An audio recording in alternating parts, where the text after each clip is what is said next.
Good morning, everyone, and welcome back. Welcome to 2021, a very happy, healthy, and eventually, let's hope, a more fun-filled year ahead of us. Welcome back to the CBI at 10. I hope that in the past year you found these sessions useful for digging into the news as it happens, the implications for business, and most importantly, a chance to hear from the CBI about the conversations they're having with businesses and with government, and critically from you, so it's possible that your business experience feeds into the CBI's thinking and those conversations. I just was speaking to Tony Danker, the Director General of the CBI, before we got on this call, saying it wasn't much of a holiday given quite the volume of news and things that were happening. I suspect that's true for Tony, but for many, many people on this call. And it means that we've got a very full agenda this morning. We want to talk about what's happening on COVID, what's happening in terms of the implementation of the Brexit deal and understanding its implications. I'm going to start, though, if I might, Tony, by just taking a moment before we get into the COVID conversation with Tanya Kumar and get into the Brexit conversation in particular with Russell Antrim and Angela McGowan. I just wanted to start just by standing back for a minute. I suppose we've all had that moment thinking, okay, what's 2021 going to be about? For you and the CBI, what do you think is your plan or your ambitions for the year?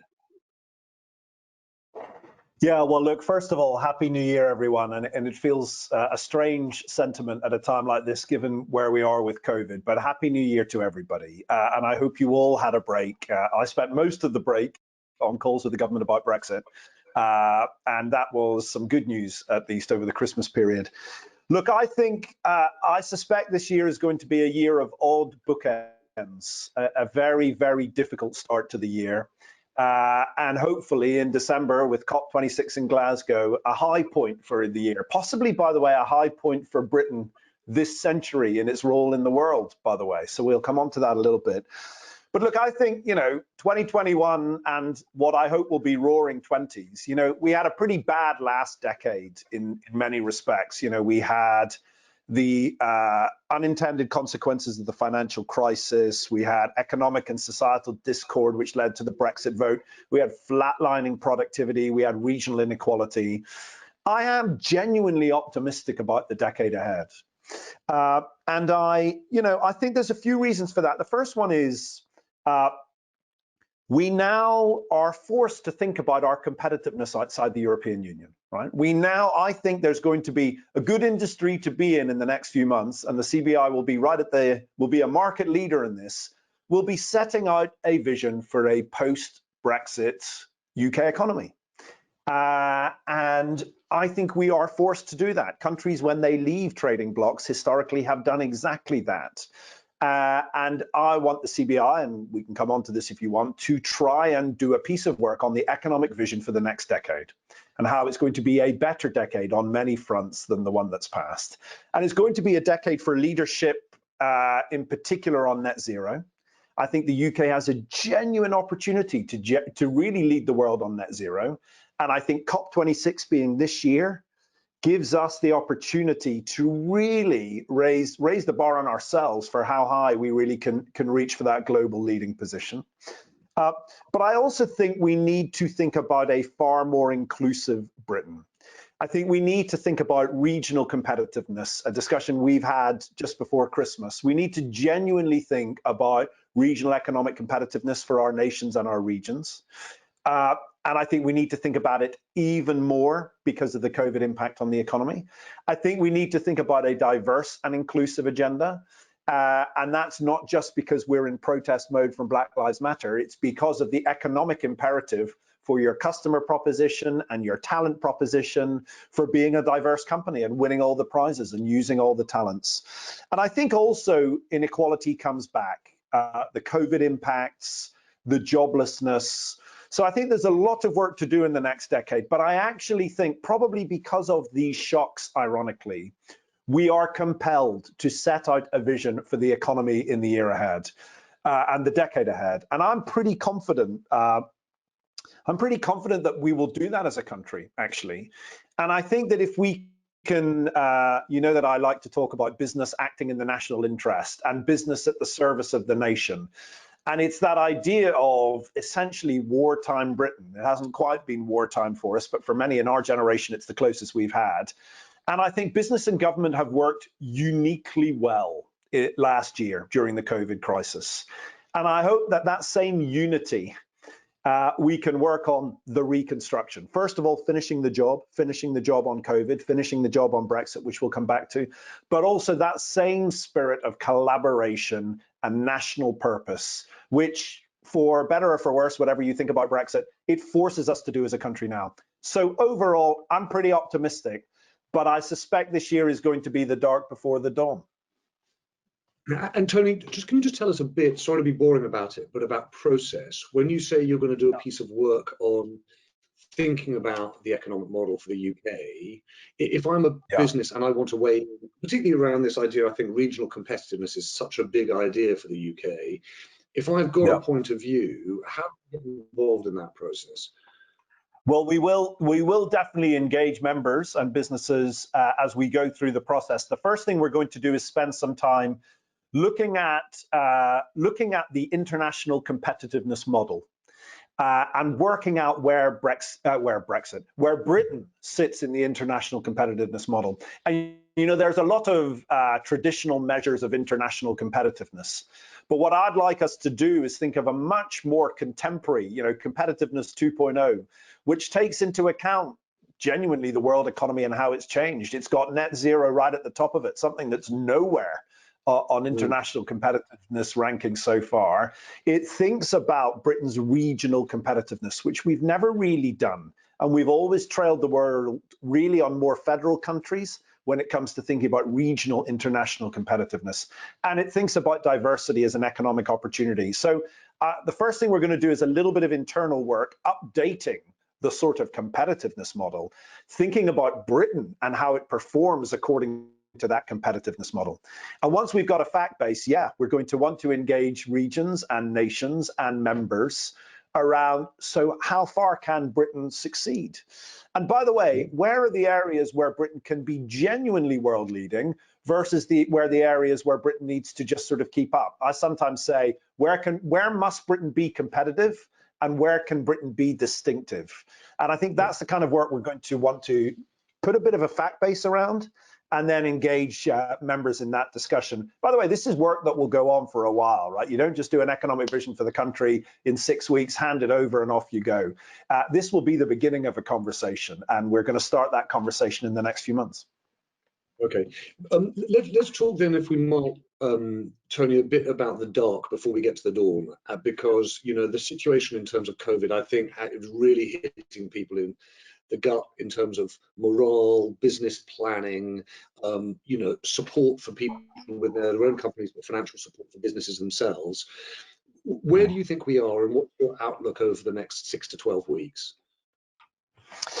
Yeah, well, look, I watch the news like everybody else, and so I'm not sure whether or not what I'm about to say will be particularly revealing for people, but the obvious thing to observe is that restrictions have got tighter, and they are likely to get tighter still. Angela's there in Northern Ireland, where we're in the middle of a proper lockdown. It wouldn't surprise me if everybody starts moving in that direction. I think the Prime Minister has flagged it as such. So we're in a world of tighter and tightening restrictions. And as ever, as you know, the CBI have always felt that the health of the nation comes first. Secondly, we are therefore, as a consequence, going to be in a worsening situation for firms. Now, the Chancellor's moved some of the goalposts back a little bit to sort of more towards April in terms of things like the job support scheme and some of the loans being open. But you're obviously going to see a significant cash flow impact on businesses. I was speaking to a few SMEs that I've known for a while, different parts of the country, over the Christmas period, and they were just getting to a point now where any cash reserves were going. They were getting to a point now where they really had no clarity for the next 6 months, and so their ability to forecast was almost zero. And so you're getting to, I think, a bit of a tipping point on cash flow and viability, which I think the government's going to have to look at again. And by the way, we don't have all the data yet. We're going to spend this week getting a lot more data, sort of anecdotally from engaging members, but also looking at the latest data about what is the true cash position of firms. And I think the big question really on everybody's minds is, I think everyone has accepted now we have to learn to live with the virus before we can live without it, i.e. post-vaccine. I think one of the great unknowns for people is, even in the optimistic scenario of essentially people being vaccinated by the spring who really need to be vaccinated, what should my modeling assumption as a business be for when that means a pretty open economy? Because it probably doesn't mean a pretty open economy on the 1st of April. It will take some time. And I'll be honest with you, I can't give everybody any kind of assurance about, how long is the gap between, the first round of 20 million vaccinations for people most affected, that translating into an open economy. So that's where we are, I think. The restrictions we're going to know, the financial impact on firms will just reach a tipping point now that I think government will have to look again at the numbers. And then, planning assumptions, that's really up in the air. What should I plan for this year? Should I plan for opening in April? Should I plan for opening in the summer? The truth is we don't know. So I'll stop there. I mean, we've got some thoughts about what that means, and Tanya can go into detail, but that's where I think it is in summary. I'd like to, and actually be useful, Angela, to hear from you too. But I think, if I might, I'm just going to, Tanya, if I can turn to you, because a lot of the, I guess Tony's right. We all watch the news. What we don't often get from the news is what the vaccination program, what school closures, what tiering means from a business perspective. And it'd be really useful just to get a sense of that from you. And if I might, Tanya, I'd like to just start with vaccines, because I don't know whether or not people are beginning to think about the businesses that might be most in need of vaccinations, how that rollout is kind of reading across in the business world. Yes, definitely. Thanks, James. And I think obviously everybody's been watching the news, and it's extremely exciting today to see the first Oxford vaccine go into the arms of Brian Pinker this morning. But as Tony alludes to, this is going to be a slightly longer drawn out process, and a lot of businesses are wondering what is their role in this. And I think one of the first things is obviously the communication between employers and employees remains really key, particularly giving the confidence on the facts. Now more than ever, it's quite a confusing and worrying space given the increased numbers that we're seeing, but also what it means for individuals and the process in terms of looking at the first phase out of the vaccine. So obviously that priority list of those, critically vulnerable, to going down by the age brackets, and then having the confidence to engage in this NHS programme. And so, as we've seen, the key figure is we want to get to 2 million vaccines a week. To hit that target of vaccinating 30 million of the most vulnerable. Now, if you project that, looking out at the most optimistic, that would be the springtime. But obviously there are a lot of other indicators that come into play with that. So looking at the supply of the vaccine itself, but also infection rates, staffing issues. We've seen that coming across from the NHS directors and directors of public health, that obviously at the moment hospitalisation rates, that's pretty key at the moment, and that has an impact on how quickly we can actually roll out the vaccine as well. So it's one thing to bear in mind that we are just talking about, the first phase at the moment. But if we can actually inoculate that 30 million, there is light at the end of the tunnel. We can start to reopen in springtime. But at the same time, everybody has to have, a lot of confidence in the National Health Service. They have been planning for months, and we have been engaging with Department of Health over the last, latter part of 2020 as they were thinking about this plan. So it is very well thought out, and they are putting it into action. But at the same time, businesses also. Sorry, James. No, I just want to interrupt one thing, just because in December, you remember when we were talking about this, one of the concerns was vaccine hesitancy, people not taking up the vaccine, and the role of business in enabling, encouraging that. I mean, maybe it's just the early days of the new year, and it feels as though everyone's actually in the opposite case. They're all like, actually, can I get the vaccine? Can I get to the front of the queue? I just wondered whether you're getting any impression from business that there is this vaccine hesitancy out there, that there is something that business needs to do to ensure that people do take the vaccine. And what if anything, are you hearing on that? So it's been interesting at the end of last year, actually businesses seeing a role that they have to play in health more generally, and actually presenting those facts to their employees. Not as such as sort of, mandating the use of vaccine, but seeing the role of every employee playing their part in this national health challenge. And actually now, as more and more vaccines come to the forefront, it's about understanding the use of each of them, but also alongside that, actually your role in continuing with the measures such as social distancing, wearing face coverings, washing your hands, but also getting tested. So one element that has still come through from the Joint Committee on Vaccinations and Immunisation, as they explain, at the moment, we still don't know what the transmission rates are once you've had the vaccine, for instance. We're actually looking at, the breakthrough that happened last week is looking at the dosage requirements now. Now that, great news that we can actually roll ahead with just taking one first dose. But actually a lot of employees, a lot of people are going to be quite anxious about what does this actually mean. And the role therefore for businesses is presenting that data, going back to that one source of truth, and understanding that actually once you've had this first dose, you then actually get immunity or antibodies after 21 to 22 days, and then the importance of actually getting that second dose, be it between 4 weeks to 12 weeks, following through with that program, and then understanding what that means for you as a business. But obviously, as we've been talking with businesses, you have to start looking at your workforce. Not everybody's going to be getting the vaccine in the next 3 to 4 months. It's going to be slightly prolonged. And actually looking at that second tranche, the phase 2, phase 3, Department of Health and the JCBI and MHRA are still actually looking at who will be in that second tranche.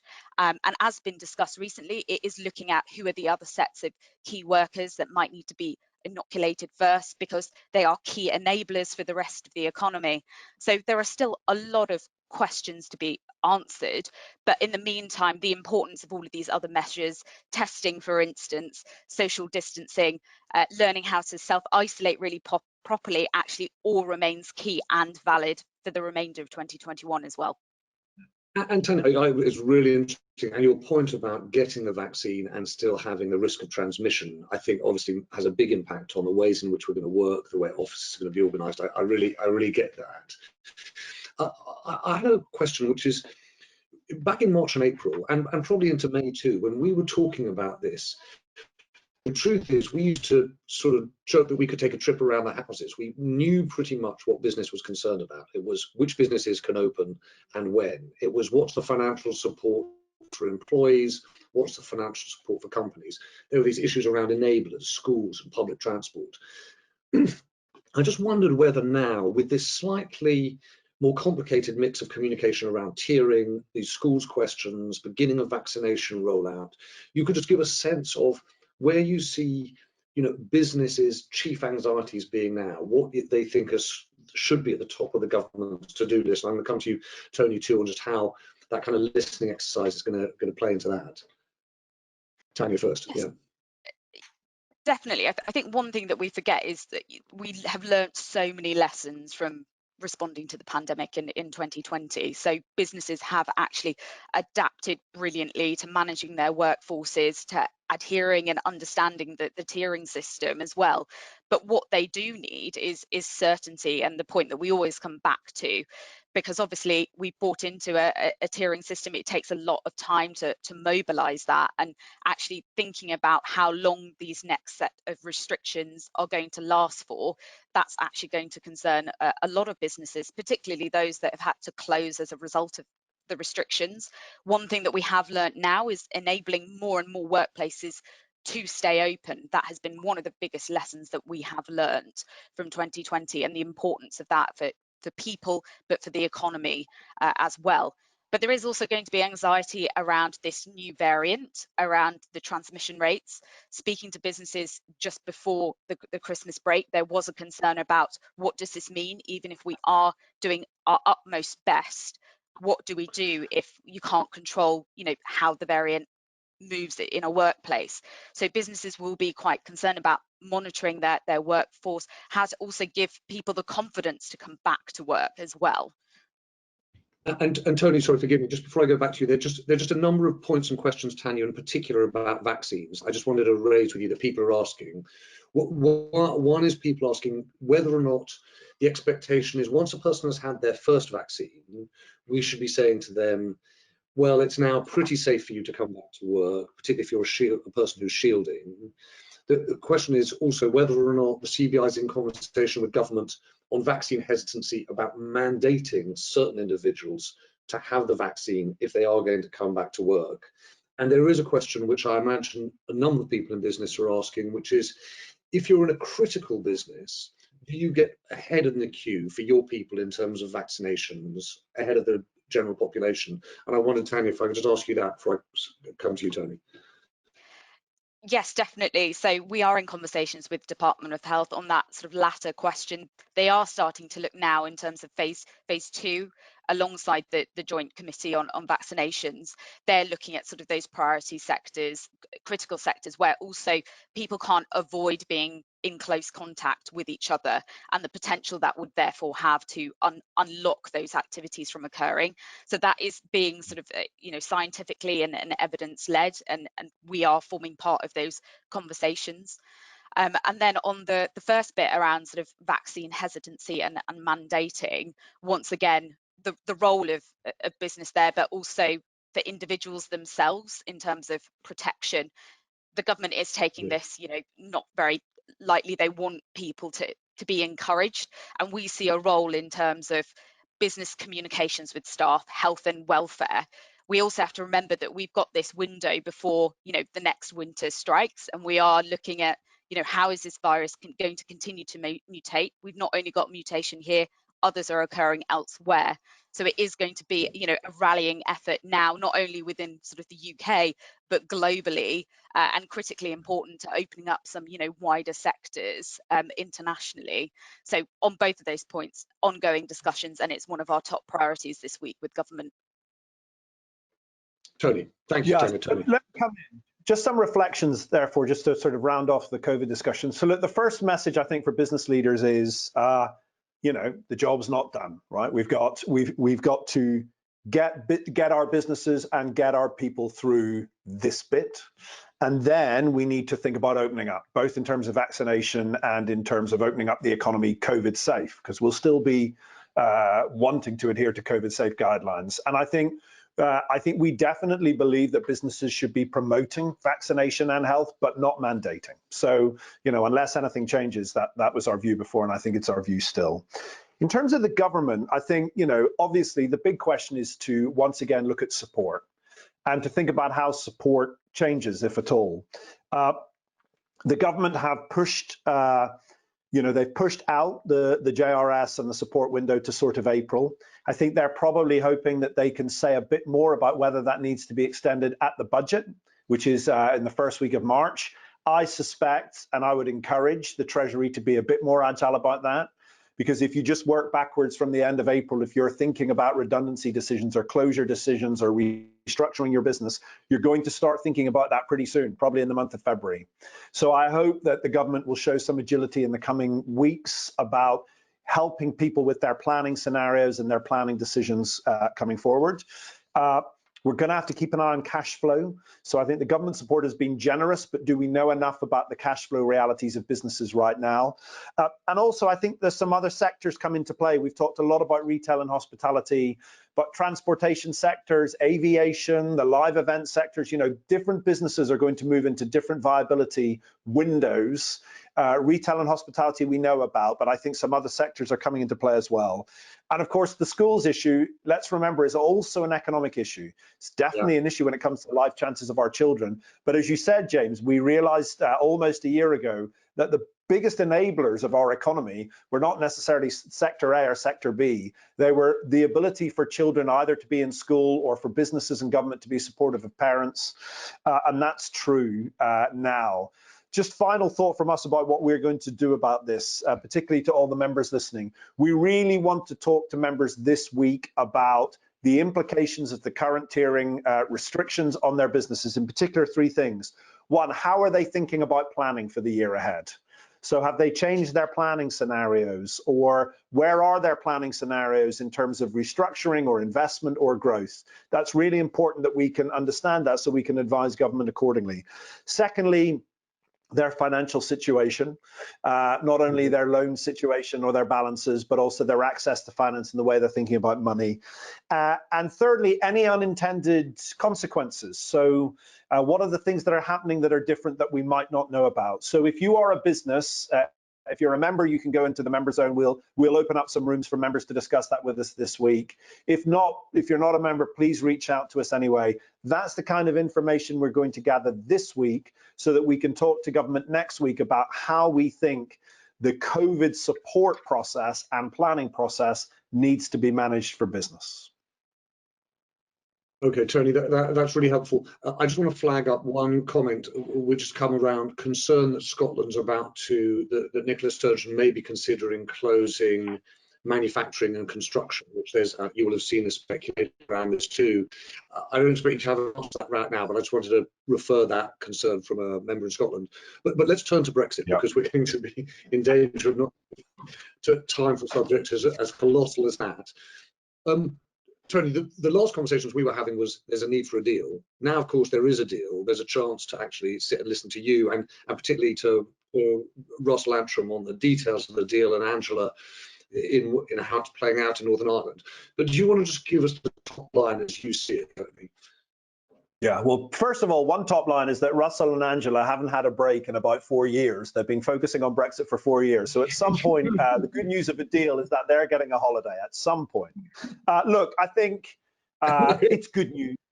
It's good news. It's just good news that there's a deal. And it's good news for a range of reasons. It's good news because there isn't the bad news, which is, tariffs and quotas. That would have really cut off at the knees certain sectors of our economy. So it's good news that there's no bad news. It's also good news that we have got a trading relationship and goodwill established, and that has to be the basis of more progress. Going forward, we're going to need more trade with Europe and more trade with other countries, not less. So all of this in that respect is good news. Some good bits and bad bits in the deal. And by the way, the reality of the deal is that, I said over the Christmas period, 1,200 pages of legalese came down the chimney on Christmas Day. And I suspect there's a lot of law firms and a lot of lawyers are going to discover various things in the next couple of weeks by way of interpretation that are unresolved. So I don't pretend that we've got a full assessment of it. But obviously, tariffs and quotas not being there is good. We've got some, if you remember, we were really worried about the cliff edge, about everything having to be implemented overnight. When it comes to things about rules of origin and rules of origin paperwork, and when it comes to things about data adequacy, those were really big cliff edges. Those in the deal have been tackled. There's some stuff that isn't there, and in particular on services. There is no progress really on financial services equivalents. It's been deferred. Mutual recognition of professional qualifications. That means if I'm an accountant or an engineer or an architect, my ability to, frankly, be instantly recognized in European countries, that is up for grabs. It's not true as of today, and therefore, if you are a new professional, if you're an old professional, you're okay. If you're a new profession in those sectors, you need to, in theory, seek individual recognition in every country that you can practice. Russ will come on to that. So, but the biggest issue is that it's all come so late in the day. And so the thing we really pushed for over the Christmas period, and Russ and I were on endless calls, as was Angela, was essentially guidance from the government. You cannot expect businesses to read 1,200 pages. Every business doesn't have a Brexit lawyer. And so turn that legalese into guidance. And the government have started doing that to their great credit. A lot of it being done by the work by the Brexit transition task force that we set up with Michael Gove. That team have really been working hard to get as much guidance up as possible. By the way, it's still quite hard to interpret some of it. Some of it's very good. Look at the guidance. If you don't understand the guidance, give us feedback on the guidance, because government have explicitly asked us how the guidance can be improved. The two big important things for us going forward, number one is problem solving, right? People have mostly put off sending trucks across the border for the first week or two, but as the economy gets back to normal, as trade starts to flow, we're going to discover new problems. We want you to tell us about those problems quickly. We still have the Brexit task force in place with Michael Gove. We have weekly meetings and we have open communications. Russ is in touch with the team every day. Please give us the feedback. And the second thing and final thing will be we need to go back and finish the job. There are a few things in the trade deal that were deferred, for example, on services. And so we're going to be holding the government to account and working with them to almost develop the checklist of things that were promised, to go through them to make sure we finish the job. So look, it's a really good outcome on Brexit compared to what we feared, but still some work to do in the short run and in the long run.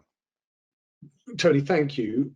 Listen, Russell, if I can, I just wanted to pick up on some of those points. I feel for you because you must be one of those people who for 4 years has had every single person like me start by asking you the question, do you think we're going to get a deal? And now, you know, what is there to talk about? But it turns out there's quite a lot to talk about in the weeds.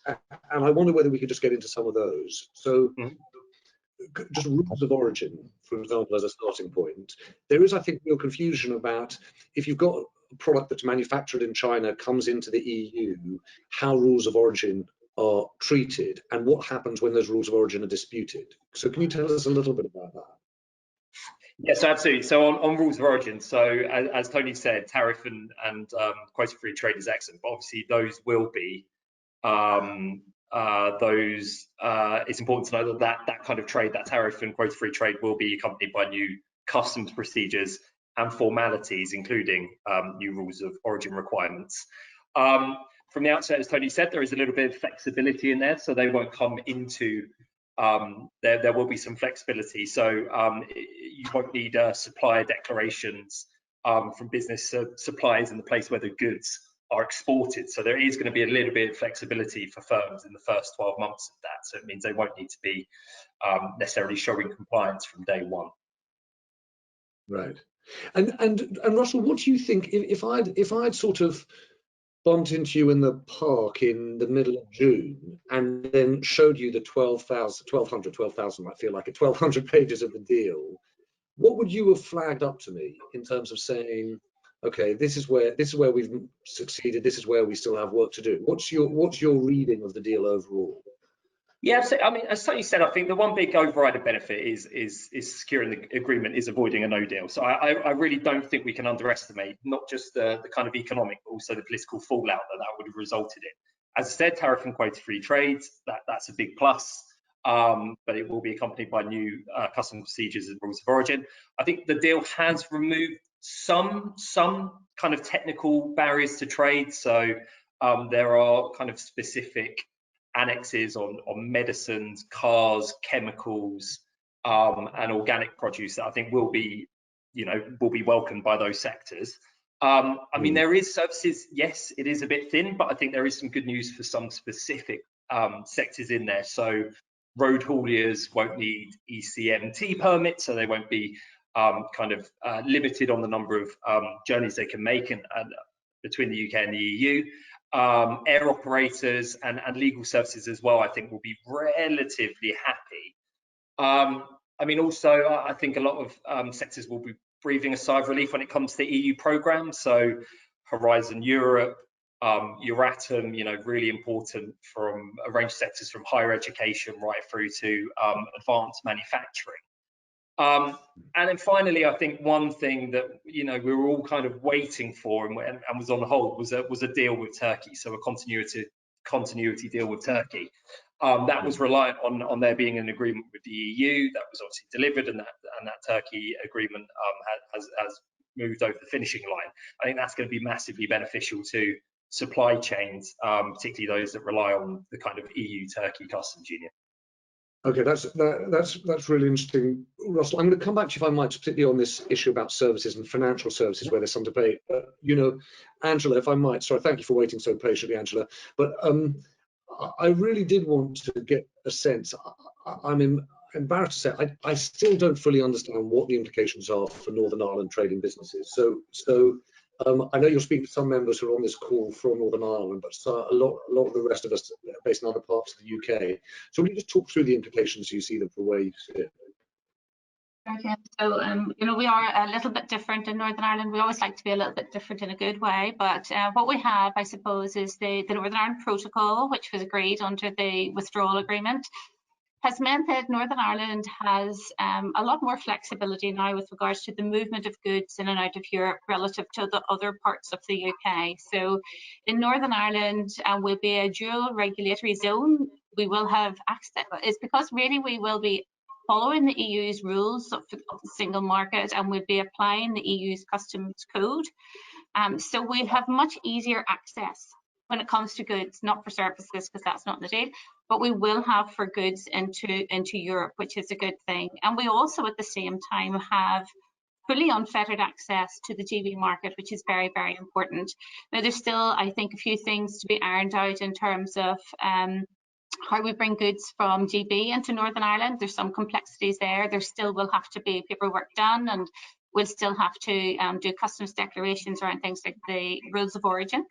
But overall, I think the deal for us has been quite good, because we did worry if there was a lot of divergence, if there was tariffs, if there was quotas between GB and Europe, that would have made the protocol much more complicated. So in some ways, this deal takes away some of those complications. Nonetheless, I think for our members, there's a lot of complexity there, and we are working very hard. And I hope members that are listening to this call know to look at the CBI's hub. We have a Northern Ireland specific section on that, and there's a lot of information there about how to deal with those complexities. But overall, yes, we're a little bit different, but kind of different in a good way. It's a unique selling point. We just have to work through it really, and really make it work smoothly over time. And Angela, forgive me. I think I more easily understand the trading relationship from Northern Ireland into the Republic of Ireland than I do from Northern Ireland into GB. So what are the requirements for goods going to across the Irish Sea? Northern Ireland to GB is fine. It's much less complex, but the complexity arises when it comes to goods moving from GB to Northern Ireland. So there will have to be, obviously, things like SPS checks for animals. There will also have to be customs declarations, and there will also have to be clarification around the rules of origins, particularly if there was goods at risk of going into the EU. So those will have to be sorted out. But that said, at least we don't have the complications now of having different tariffs. So the fact that the tariffs are the same makes it easier. And Angela, is this a theoretical problem, or is it a big practical problem? What's the volume of goods that goes from Great Britain into Northern Ireland and then from Northern Ireland on into the EU? Is that a significant? Well, for GB to Northern Ireland, certainly the amount of goods that come straight in from GB would be about 70% of retail goods, and about 66% of all goods that are sold and bought would come via GB into Northern Ireland. I'm not 100% sure on the statistic of things that move from GB to Northern Ireland into ROI. That still has to be determined, but most things land in Northern Ireland and stay in Northern Ireland. And these are the things that we have to work out the detail of that in the future, James. What will be the goods that are at risk and will need to be, we'd need to look at their rules of origin before they move on, and how will that be determined? Those things still have to be worked out, the detail. And for us, that is going to be one of the big challenges in the year ahead, hearing those issues from members, hearing what the problems are, and then liaising with government, having a formal mechanism to talk, around the kind of the engagement about what works and what doesn't work, and bringing innovative solutions to the table for government on this. And Angela, forgive me, I'm going to go for a buy one get one free offer on this, which is not about COVID, but about not about Brexit, but about COVID. So Tony mentioned at the top that there's a full lockdown in Northern Ireland. Is that actually, because it's been obviously widely discussed in the rest of Great Britain, that question? Is that full lockdown actually more supported by business for reasons of clarity, or are you getting pushback, which is that certain regions are being unfairly discriminated against? What's the response of business there? Well, it's very difficult for business, particularly certain sectors, as you can imagine. I mean, at the moment we have non-essential shops that are closed, and those shops obviously feel very strongly about the amount of time and effort they've put into making their premises safe, to making it safe for both employees and for their customers. So I think, you know, it depends on the sector that you look at. I think the bigger companies, the bigger manufacturers, they've got used to working with COVID now. They're able to work with COVID. When we talk about the government need to develop that strategy, business has done it. You know, business knows how to work in a COVID environment. So I think it's very hard for them when we have stop-start decisions. And I think the sometimes as well the confusion. I mean, there's so many rules. You know, there's a big debate going on in England at the moment about schools, but you know, in Northern Ireland, so we'll have primary schools online for 1 week, then they're back. Post-primary, some will come back, some who are doing exams will come back, but others will stay at home and be online. It's just the sheer confusion and the impact that it has on employees. And you know, the conversations that I had with members before Christmas, some of them felt actually maybe Christmas is coming at a good time because this will help to maybe reduce the interactions. But overall, they felt that there was probably going to be a huge surge in people that be absent from the workplace in January.